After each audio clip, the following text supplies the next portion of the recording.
Mm-hmm.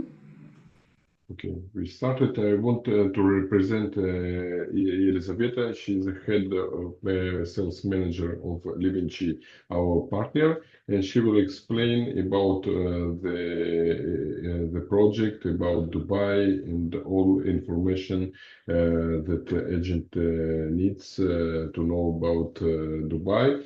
All another information we will. Explain after that presentation. Okay, your turn, ladies and gentlemen. Okay, perfect. Thank you so much. I have a very brief scheduled plan that I will go for. And questions and answers will be at the end of my speech. I'll be able to share the screen. Let's try to share it because I want to show you the map. Great. So please let me know if it's visible. Yes, it's okay. We see. Okay, great. So I'd like to start from what the Emirates is, what Dubai is, because this is like a very brief and basic information that everyone needs to know. As of the moment, I would say that there are three destinations that are people have a tendency to speak of while they are thinking about investing in Dubai, in Emirates. So first location is obviously Dubai, which is well-known city, tourist attraction location. Dubai does everything for its marketing to be represented as the best of the best. We do also have a smaller emirate, which is called Sharjah. Ras Al Khaimah. I'll be back to Sharjah a bit later. So Ras Al Khaimah is also a well-known as of the moment because they have approved the first casino in Middle East. And it's a price dragging point. It's a selling point for us as well. So we need to understand what it will lead to. And the capital of the Emirates is Abu Dhabi. Abu Dhabi basically is the biggest emirate, and it's an island based. So each island dedicated for a specific infrastructure that they have their own vision. So why it's important to understand that Emirates are not limited to Dubai only is because there is a different price point in each Emirate and different development strategies in each of them. For Dubai, we have two programs that you can Google and read more careful about. It's D33 and Dubai 2040. This is the development plan where we actually understand how the city will grow and how it will move in terms of the real estate developments. As of the moment, the real estate brings 9% income to the Emirate itself. So it's GDP 9% for the real estate. It's quite impressive, but they're planning to make this number slightly more even in 2025. We actually know that Dubai has a very limited area for the beach areas. It's only 72 kilometers because it's actually it's shortened and it's limited. From one side we have Sharjah from here, and from another side we already have Abu Dhabi. So why it's important to understand that the prices will only grow in Dubai because it's just limited real estate. We do not have much of the properties. We do not have much of the options, especially considering the beach facing, seafront facing, lagoon facing, or something like this. Also, what's cost a lot in Dubai is the greenery. So everything that is next to the park, next to the golf course, you will have a tendency very clear the price will increase. So if we talk about the rest of the Emirates, such as Sharjah, Ajman, Al Ain, and etc., you can actually go ahead and explore some real estate over there too, because it's not limited.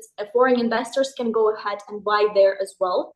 And the price there will be actually super low, starting at $110,000 for a studio and slightly higher.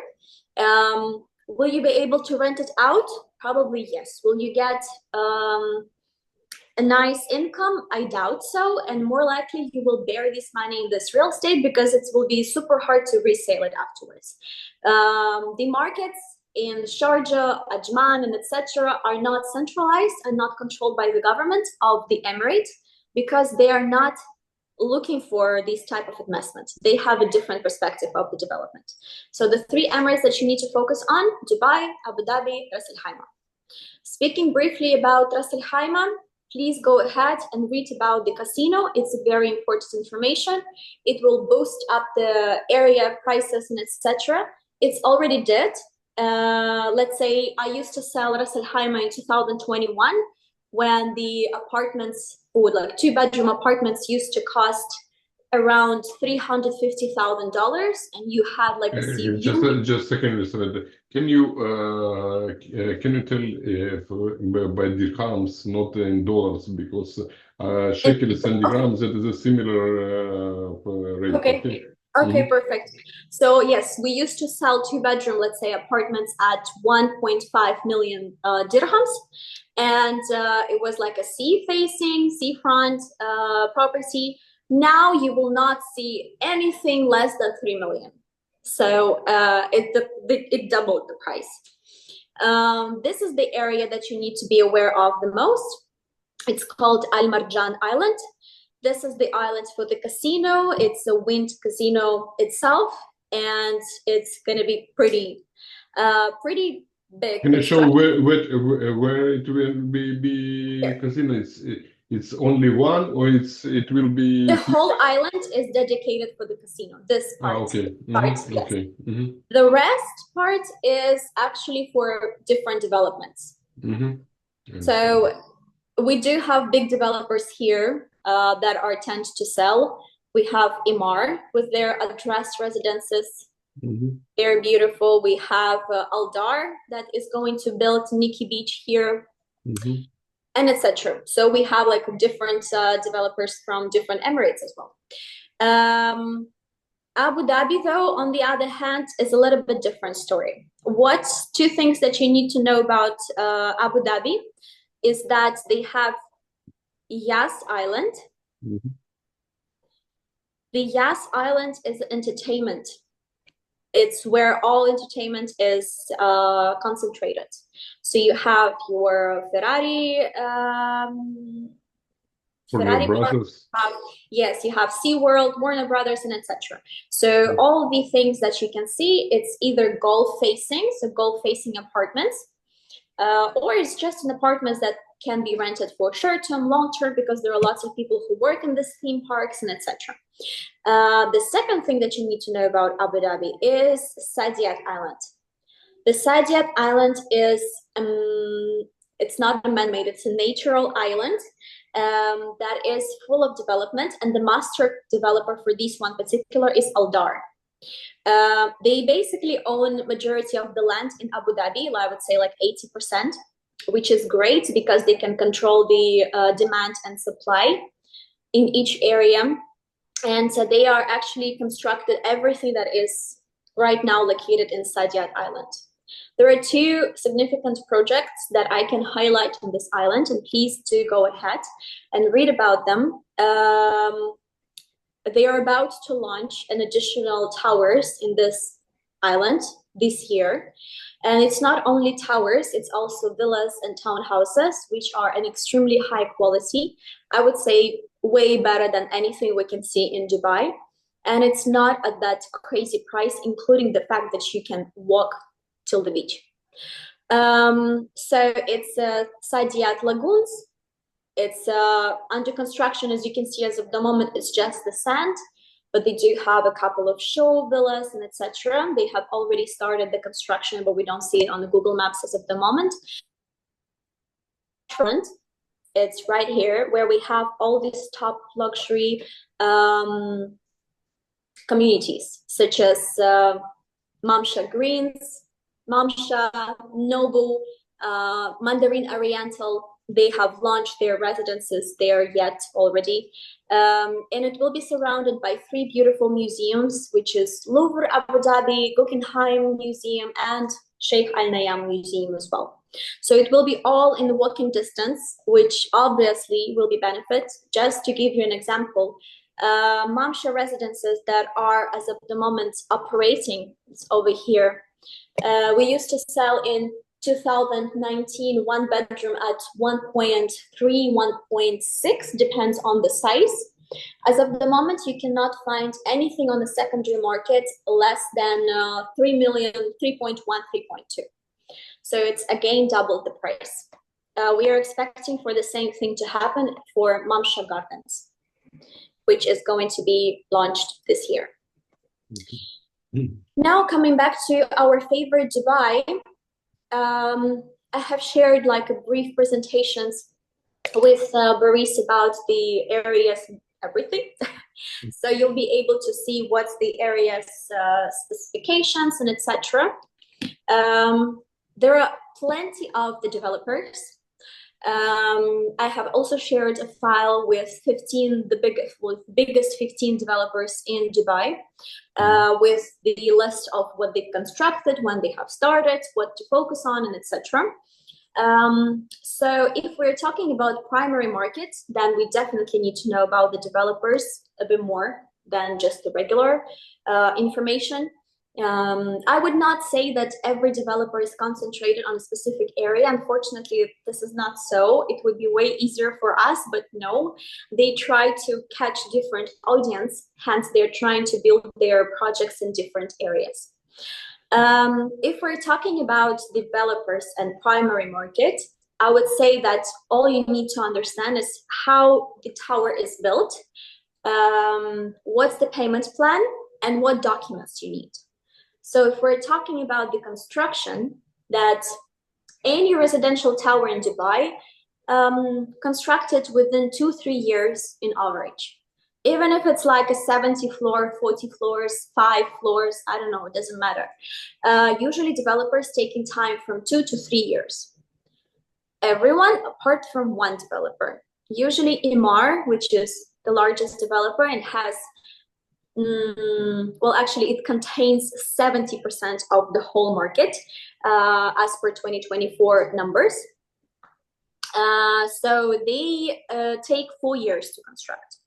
Why they do this? Because they don't want to overspeed and they're trying to make their payment plan more flexible for its buyers and for its investors. So again, keeping in mind it's between 2 to 3 years. Now coming back to the payment plan. Payment plan is usually last during the construction. So we can see that it's between 2 to 3 years. The first installment, which is like the deposit or the booking fee, it varies between 10 to 20% as of the moment. There's only one developer that takes 5 sometimes, and it's Aldar, and it's mainly constructing in Abu Dhabi.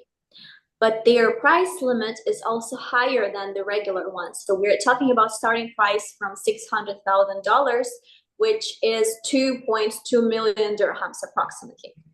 So if you do have a client with this budget and he wants to pay 5% only for the booking, probably you need to go and check projects from Aldar. They might have something suitable for you.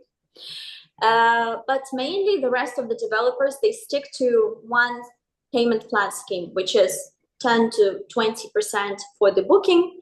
Then they have the body of the payment during the construction, and then the remaining amount will be paid at the handover or after the handover. You need to know what's the post-handover payment plan is. I'm not a big fan about this post-handover payment plan because sometimes the developer has power over the sellers of these apartments in the future, and they are not happy to give the non-objection certificates for the resale. We'll come back to that part when I will talk about the secondary market. But just keep in mind that you need to always double check more carefully with the terms and conditions with the developers when you hear post-handover payment plan. As for the documents are super easy. Recheck about this. All documents, booking form, SPA, which is your sales and purchase agreement, are controlled by the land department. Basically, not your buyer and not the developer will be able to change the points there. So you just need to take it as it is. And from the buyer, all you need is the passport copy, email address, physical address, and the phone number for the further communication.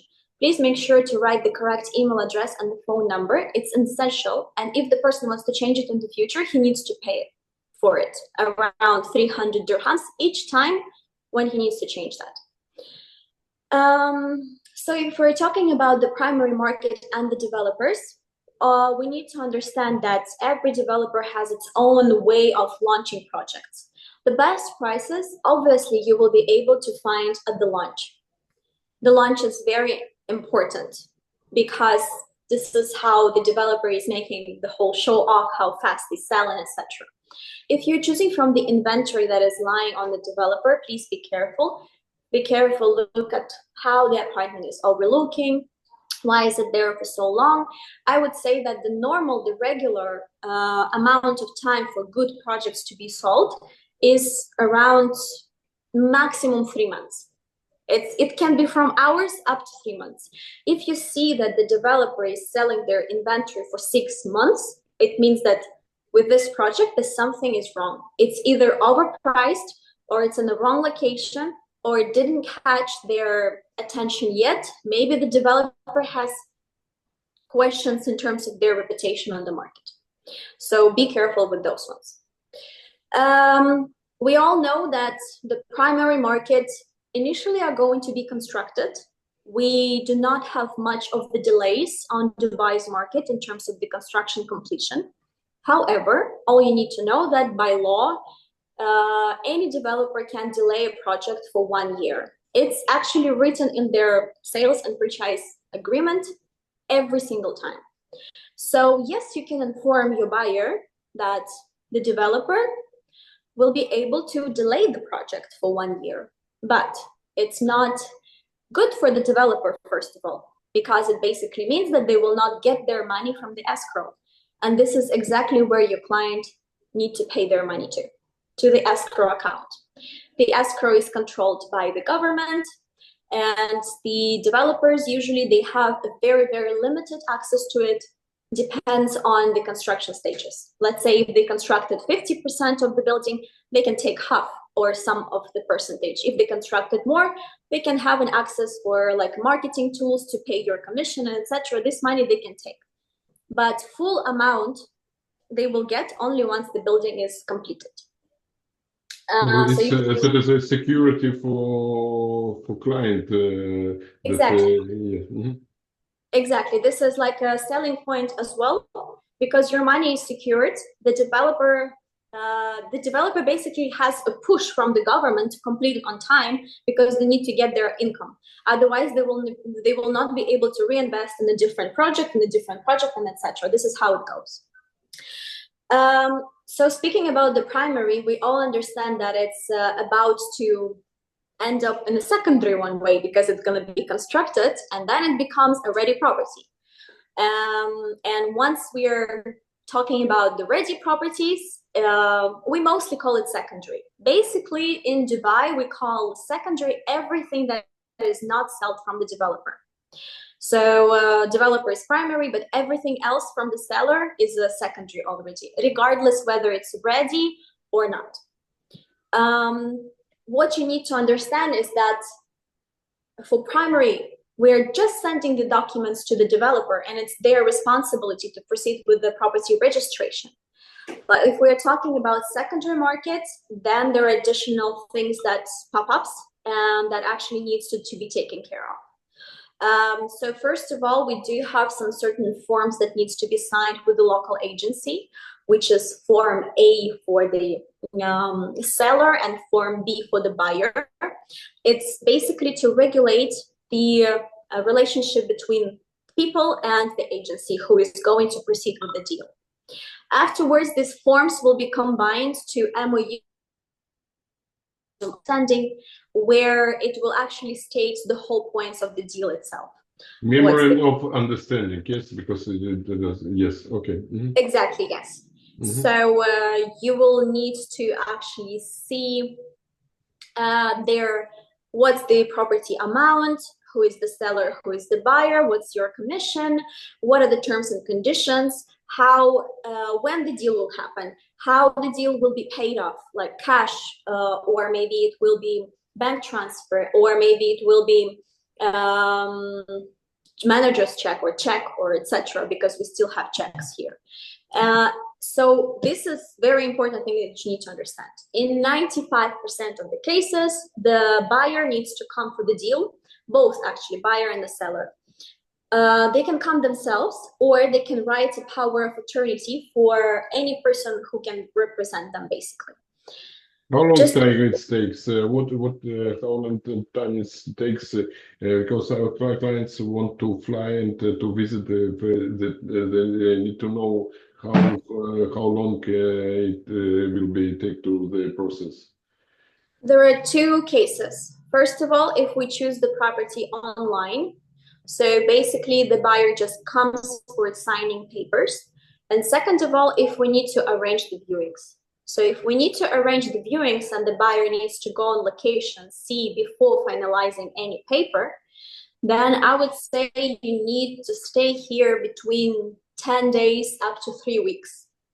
But if everything will be picked up online, then the buyer can just stay during the signing of contract, which takes usually like 1 or 2 days. Okay. The signing itself, yes, the signing itself, it's like literally a couple of hours. Mm-hmm. What takes the most is the preparation for it. Mm-hmm. So it's not only signing Form A, Form B, MOU, and etc. It's also taking the non-objection certificate from the developer. By taking this certificate, we are actually giving approval from the developer, which states that the seller, basically the seller does not have any outstanding amounts to be paid. So everything is sealed and the property is ready to be sold to a new buyer, which is very important. This is how you protect. So this NOC is paid by the seller. What is paid by the buyer?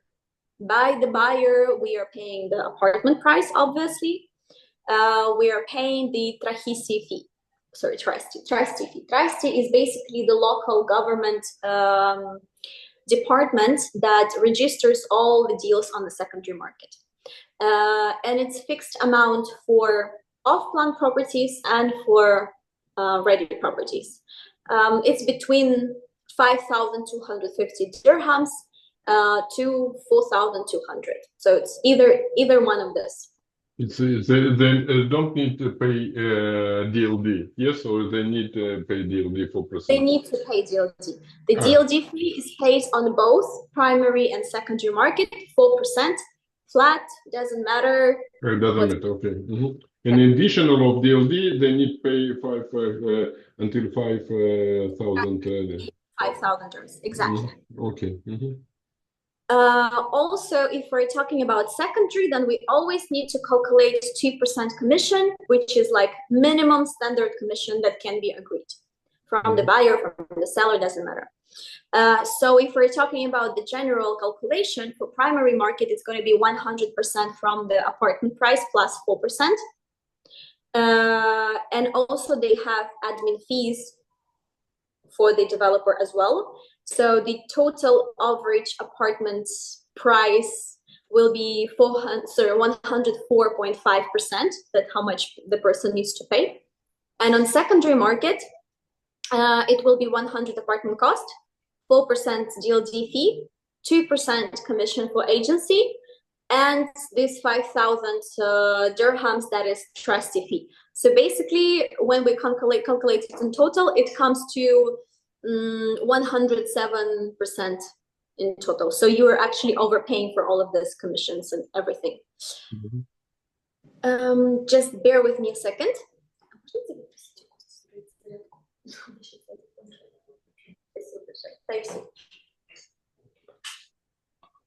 Sorry. Also, if we're talking about the secondary market, all you need to know is the money transfer. We never suggest to transfer the money directly to the seller's bank account. By the law here, the seller's account will not be checked at any stage. So let's say you transfer the money to the seller's account and he says, oh, I didn't receive the money. So no one will go and figure out, did he actually check the money or not? That's the reason why we're using additional companies, such as solicitor companies, or maybe we are preparing the manager's check if the person wants to pay cash. So it's like an alternative ways and it's advisable case to case, depends on how the person wants to pay the money. There is always a solution, but just please double check with the person how actually he wants to proceed with the payment. If it's a cash, then it can be done, but it needs to be prepared in advance in a certain way by manager's check. If it's something else, if it's a bank transfer, it also can be legalized, and it can be, we can protect the buyer, but it has to be done in advance. Your battery is very low. Yes, I know. I have already asked for the charger. Okay. So then if we're talking about primary, secondary markets, what else the agent can do, and does it actually limit to the services? I don't think so. In my personal opinion, the questions only starts after the sale is actually done, because afterwards you need to think of how to get the keys of the apartment, how to connect water, electricity, what is that, what is it actually, how do you do that, what if I want to rent it out, who will help me, what if I need to resale the apartment, so who is going to deal with that? And it's all going to be you. So agents are responsible for these type of questions as well, and the job is not done when the sale is done, because there are plenty of things and plenty of ways to earn additional money on top of what you have already got. So this is like an additional service. I would say that briefly about how do you get the keys from the off-plan apartment, from primary market apartments.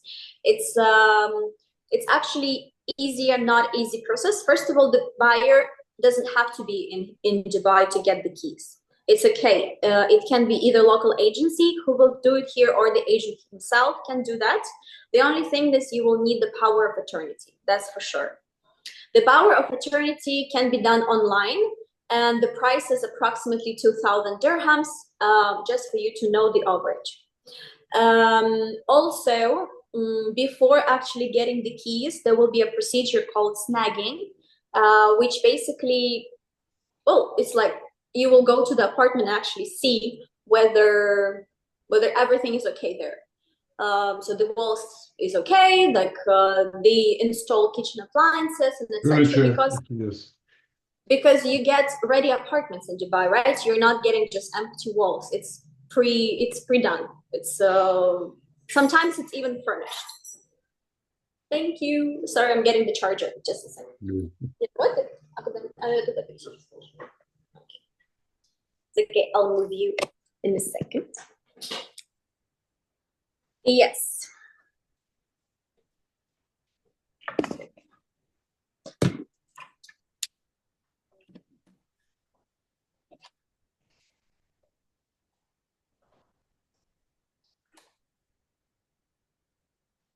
Okay. I will not be disconnected from you. So I'm almost done with the basic information. Yes, so about snagging, getting the keys, water and electricity connection. Please know that it's called DEVA, and it has a fixed deposit that every person needs to pay. It's 2,130 dirhams per apartment. It's a deposit that will be refunded in case if the person decides to sell it, or that's it. Basically, as long as you're ready to get rid of this apartment, only in this case, this deposit will be refunded back. Also, for the rents and the post resale and etc., it can be done. So there are different platforms that you can use for this. What is the commission? What is the commission? It's 2% for sales, and for rent it's 1 month. So what is used to be? For the rent, there are two types of rents that we have in Dubai in general, in Emirates. It's a short term, which is considered as a daily, monthly, doesn't matter. It's all considered as a short term, and long term. Long term, it's a 1-year contract. So for 1-year contracts, their commission is 5% of the apartment rent. Mm-hmm. And it's taken from the tenant, not from the owner of the apartment. You can take any amount from the owner apartment as you want, because it's not legalized by the law. We don't have any fixed amount. Okay. Usually we are taking the money only from the tenants unless agreed otherwise. For short term, we do have partners actually who does this Airbnb, booking.com, and etc. So it's like a different type of regulation. It's very energy consuming thing. So these type of companies, they take between 17 to 20% of the income, and they do their own marketing, so that they are actually responsible for all these things. And it's very important to trust this kind of companies, but also to check on them. If you yourself wants to do this, it's not limited to 5%. It can be any percent you want. But the only thing is, for short term, it's quite hard to prepare the documents for. But for long term, we do have Ijari system where everything is states and your owner is secured. Okay, great. Can you explain about the areas of Dubai, for which areas is mostly good for buy?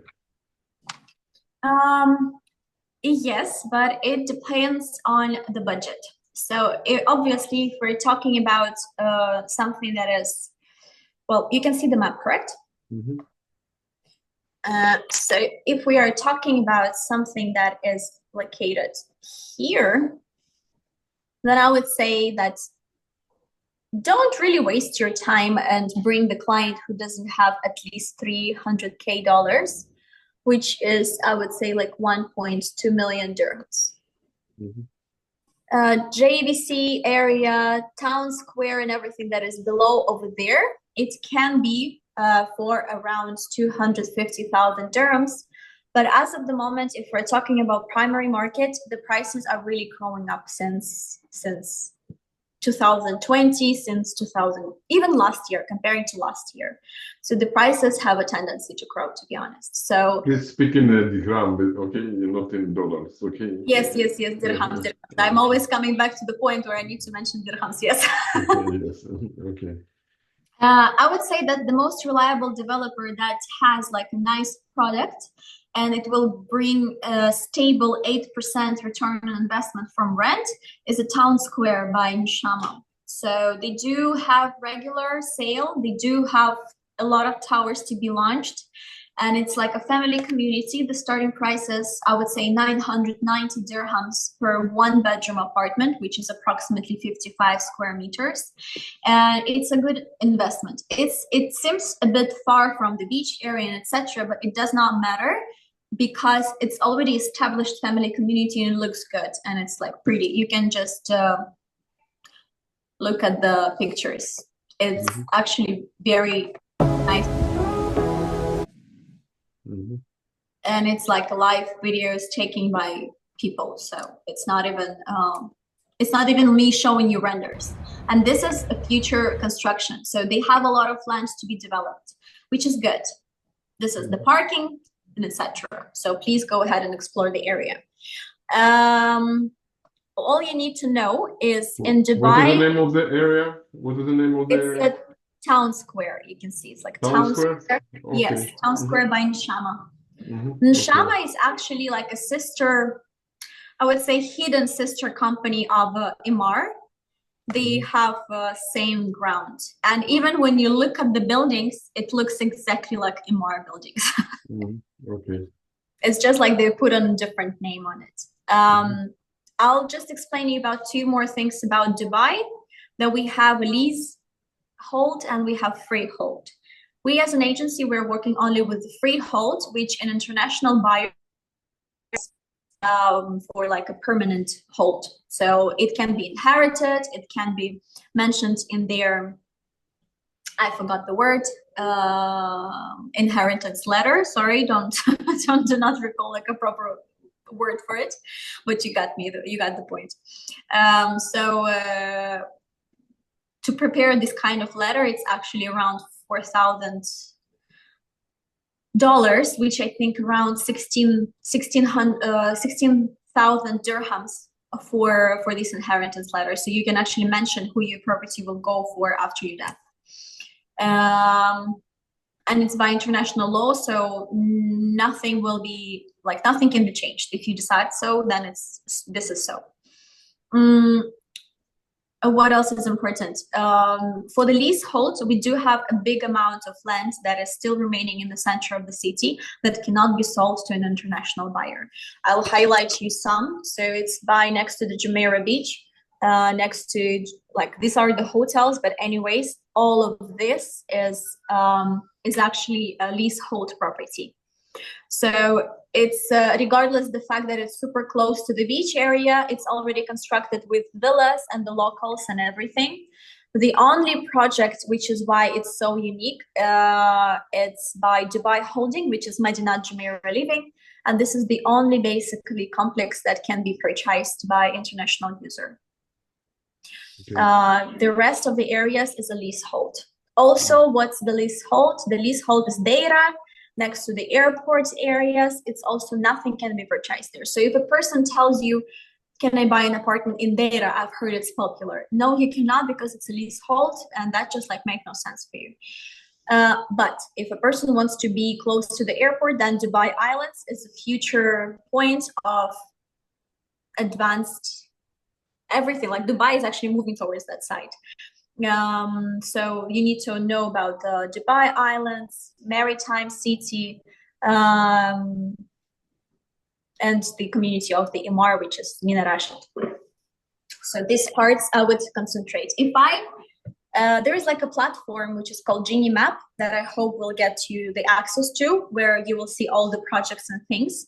It's super nice to use, to read about the project developer, what floors, how many amenities they have, and etc. But if I need to highlight you areas where to focus on, regardless the price and etc., but just like highlighting the potential areas, I would highlight a few. So you can just concentrate on those. So it's Dubai Islands along with the maritime city. The starting price there as of the moment varies between 1.8 million dirhams for 1-bedroom apartment. But it has access to the beach. It has a huge mall that is developing. It's a totally new construction. Hence, it has all the possibilities to double the price. I would say that Business Bay and downtown is still very important to know about. You can get a very nice deals here on the secondary market. And for a studio apartment, the price starts at 1 million dirham. Town Square is for those who are not afraid to invest in the long distant communities, but wants to have a stable income from the rent. So if a person tells you, I want just to rent and I want to forget that I have this property, just to rent it, and that's it. So this is where you need to take them. The 1-bedroom apartment type starts from 990,000 dirhams. Also a beautiful area that is about to boost very soon is Expo City. It's located over here. There are 2 developers that are constructing there. It's Expo City itself. It's a government developer, and Imar. So they are actually launching their community there as well, and they're starting the sale this month. And if you're talking about luxury, unique property, something that is super expensive, that people want to really have for themselves as a unique property, then it's still Palm Jumeirah, where I will not be able to highlight you what's the apartment price, because the starting there is like, it can be from 20 million dirhams, it can be from 4 million dirhams. It depends on the project and its exclusivity. For Expo City, the starting prices of the 1 million.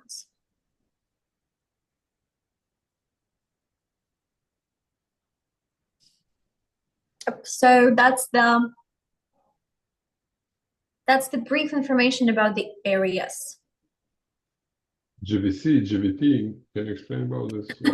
The JVC and yes, the JVC is actually still quite popular, and it's actually still showing good numbers in terms of the amount of the transactions. It's pretty close to pretty close to the Palm Jumeirah, which you can take to this road. So this is the JVC area. You can see how much projects I have here highlighted for myself. JVC is like a Jumeirah village triangle. And I would say that one more area that is can be attached to that one is Al Furjan. So it's over here. So these areas, the starting price can be the lowest, which is for a studio 650,000 dirhams, between 650 to 700 for a studio apartment as of the moment. So all you need to know is that JVC and JVC as well as Al Furjan, these areas are under huge construction as of the moment. So once you enter, you can actually see that there are a lot of movements going on. What is good about the JVC, that they have a bit of a park, and they definitely have like a structure. They have established communities there as well. So they have schools, nurseries, shopping centers, like mall, a small mall, they have Circle Mall, and etc. So in terms of the community, it's good. But you need to be aware of one thing, resale. Resale is quite challenging here. So prepare yourself and prepare your buyer that if he wants to rent it out, you will definitely find the client. But if you want to resale it immediately, it might be quite tough because you have a lot of competitors between different developers, what they can offer, and etc. JVT is established community as well. It mostly consists of townhouses and villas. The only towers that are located on the edge of it. So it's here. The rest is villas and townhouses, which are super nice and super luxurious. It's actually a very green area. They have this community center, they have schools and everything, and they have big mall attached to this area, which is about to be hopefully opened very soon, but we've been waiting it for some time. It's built by Nahil, which is one of the biggest government developers. So I'm pretty sure they're going to open it. It's just like they don't want to open it immediately once the area is still under the development. Al Furjan, on the other hand, is the only one that has like a metro attached to it. You'll see the gardens as well, Discovery Gardens, but these areas are not for the sale. So there is a metro. So the metro line goes along this way. So that's actually a selling point. So to Dubai Marina, you can use by metro maybe like 10 minutes. So it's very interesting area. And then Al Furjan also, it has like townhouses and villas. It has the community center as well. But they have different towers like here and there and there. So it's like different. It's a mix.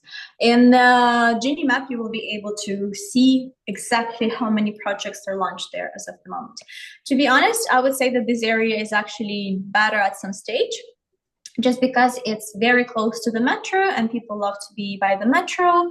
But then you also need to understand who you are thinking and who are you planning to rent this apartment to. If we're talking about metro, then more likely it's not going to be people who has a lot of money. So in this case, focus on buying studios and one bedrooms. But if we're talking about such areas like Dubai Hills, let's say, people mostly have money and apartment costs there a lot, around 100,000 dirhams for 1 year contract. So there is no metro in the area because it's not needed, but it's still considered a very nice area.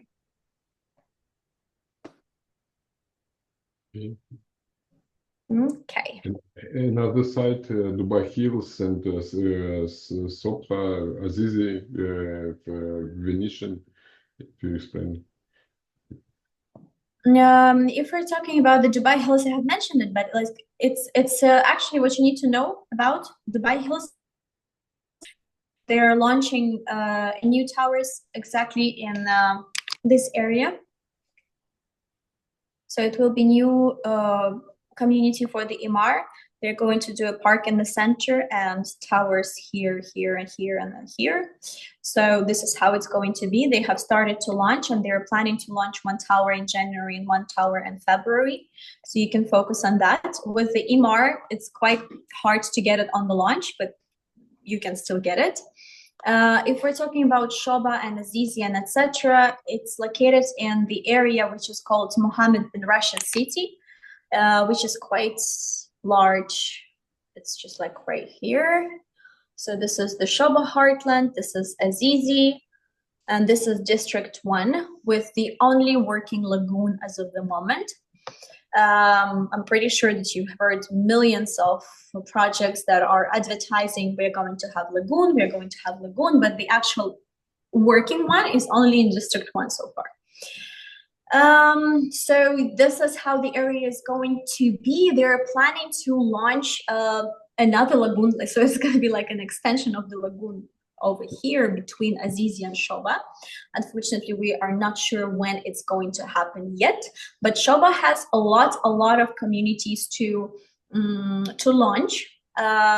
This is, like you can see, Shoba Heartlands 2 already, so it's going to be a nicely established community with downtown views, with the Burj Khalifa views and etc. They are also going to have lagoon, and as far as I'm aware, they're going to launch this year Shoba Heartland 3 just as soon as they will figure out and well sell the most of the numbers of the apartments in Shoba Heartland 2. Then they will definitely launch the Shoba Heartland 3.